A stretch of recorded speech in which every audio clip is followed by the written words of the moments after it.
have an off week, focus on not just Wichita, but our health, get guys back, see some positives, focus on some ways we can grow our defense and offense at the same time over the next couple of days.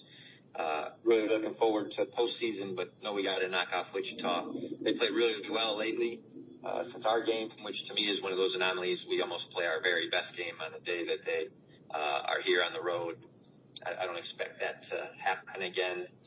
They're probably securely locked in the top three, and we're going to be at their place, and they've been very good there. So my number one goal, just open and honest, is to see where our health is at and see if we can get Dev some time there, Devin Vanterpool. My second goal is how can we use this game to get our rotations and our depth right so that we're ready, not just for that day, but for the postseason. And then I think my third goal is just, in general, is where is the team at mentally? As you get into this portion of the season, whether it's the portal or the end of the year or the threat of NIL and all those other things, the teams that stick together and have tight locker rooms, that can go a long way beyond just basketball. So basketball is a concern, but I would say wrapped around that is still health and staying present. I am really thankful for last week to get those two close games shows that we're still fighting, we're still present through all the ups and downs. Our guys have not quit. And I think we're going to take that elite effort to a nice postseason. So any questions you have on the week? Robbie? Hey, Coach. So looking ahead at Wichita State, that road environment, although Birmingham will be a neutral site, do you guys feel like winning a road game there is something that can kind of help you guys translate to winning in those 3 games in 3 days or whatever the situation will be? Yes. I think you got to play away from your own gym. You're going to have to make shots in an arena. Our gym is a different shooter gym, and Wichita will help us with that, the larger background as you shoot. I think they're number one in offensive rebounding in the league, and we're number one in defensive rebounding. So we've said this all along. Our defense can travel, but as we rebound, our record goes with or without the health. So rebounding against them is going to cause us to reinforce the idea that if we can box out them, we can box out anybody because they are the best offensive rebounding team in the league. And then I would say we have done a better job of identifying the best players on the other team and then making sure that they don't remain going in the second half. Temple, we didn't do a good job in the first half against Darian and Gavin, but the second half we did better. If you look at the losses, we let the other team's best players in close games get their favorite shots. You look at the last game against Charlotte, obviously Bonke was special, and they had some big moments, but Brad was 0-5 from 3. That's somebody we would have given up a 3 to in the past. So guarding Giles the way we did last game at our place, we were able to shut him down. If we can do that again or be conscious of that while rebounding and handling their size, then those 3 things are huge growth steps for us. So if we can't handle size, rebound, and handle the other team's best player, then we got no shot in neutral. So Wichita will challenge us in all 3 of those areas. How much are you guys kind of looking ahead a little bit towards potential matchups, potential spots where you're going to be seeded in the American tournament, or is it kind of just fully still so focused on Wichita State? It's been Wichita State and then trying to deal with what they were going to fly because we don't want to be there at the wrong time. But besides that, until the games today, Wednesday and Thursday are done, you can't even really have a framework for it. Like Saturday, we could be playing for a 4 seed if it goes the way we would want it to. But we could also be fighting for our life to get a 5th or 6th because if you're 7-10, you got to win 5 games in 5 days. So that can completely be out of the picture by tomorrow night, or that can remain in the picture depending on how the games break. So until Thursday night happens, it's not worth it. We need to use today to work on ourselves. Tomorrow we'll introduce Wichita.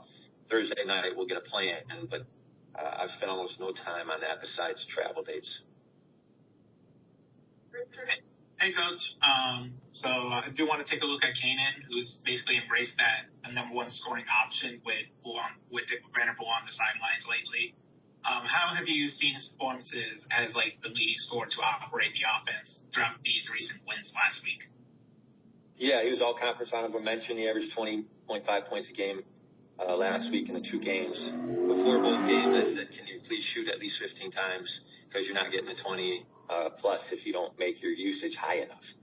And so as his calf has gotten back and he got past playing injured for us and now he's playing healthy for us, the mindset of I've got to go get some shots up.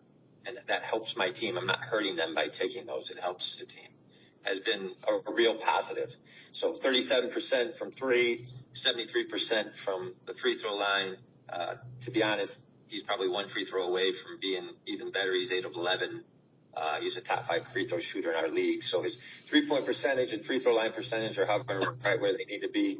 He's going to have to be more efficient in his twos, but I'm happy that he's, kind of threatening that enough that people have to honor it. And when he was healthy early in the year, that mid-range was really good for us. He was shooting 70% at one point from mid-range. So he's trending back towards that, but let's not forget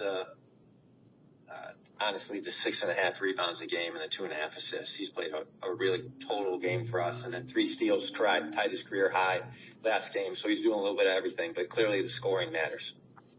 And obviously, Xander has turned the corner after that rough stretch of game during the losing streak. He had a great game against Temple and stayed productive against Charlotte. How are you looking for him to be effective in this matchup against Wichita? Yeah, Xander averaged 11 points a game last week, and it's nice to have him back. The 4 rebounds, great. 1 assist, a turnover. The 1 turnover was crazy, obviously at a weird time, but overall he's taking care of it for the minutes he's played. And then the nice thing is he's playing defense for 26 minutes a game. And I don't think his shot's exactly where he wants it to be or we do, but the fact that he put up 10, I think helps. And the aggression offensively and defensively is back where we wanted it to be. So we're really thrilled for Xander. I said it in media after the game. If you told me Maxine, Joe, and Xander were going to close the game at the 3, 4, and 5, I would have said I don't see that coming. But we got there, and it worked. And Xander's growth in the last week or so has been a real blessing. And of course, Wichita, they've obviously been a different team since the last matchup you guys had with them. 5 straight wins, holding second place in the conference behind USF, and they have a strong home record, 13-3. How crucial will it be to set the tone early on to keep the home crowd from getting the momentum, just setting the tone early on and preventing them from getting any runs going? Yeah, in our last 2 wins, we were 100% average in the first half.